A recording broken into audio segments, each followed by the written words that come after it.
the wilderness, under the shadow of God's glory, an entire tribe was set apart. Their calling wasn't by inheritance or by human choice, it was by divine decree. God chose the Levites. But why? Levi, the third son of Jacob, was born in a time of sorrow, but his descendants carried a fire that would one day be redirected by God for his service. When their brothers committed an unspeakable act, Levi's descendants stood in vengeance, not yet knowing that God would later mold that very zeal into holiness. From the beginning, they were marked by violence, bloodshed, and redemption. The Levites' destiny wasn't shaped in comfort or peace. It was forged in fire, the foot of Mount Sinai. When the people of Israel turned to idolatry, the Levites alone stood firm.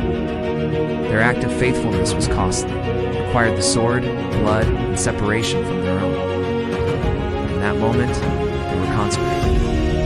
They were the priests, the teachers, the musicians, the ones who kept the nation's heart beating in reverence to God. They were a living, breathing testament that holiness was not just an idea, it was an action, a calling to live set apart. God set them apart not because they were perfect, but because they answered his call. Imagine the weight of their calling. No land to claim as theirs, no earthly inheritance, but God himself is their portion.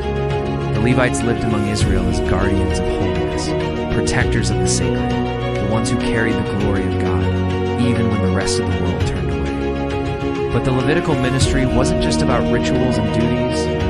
It was a life lived with reverence. The royal priesthood, now it's our calling. Do you hear it? That divine summons to live a life set apart for God's glory? Now, the story of the Levites isn't a relic of the past. In Christ, that same calling continues. Subscribe to Ignite.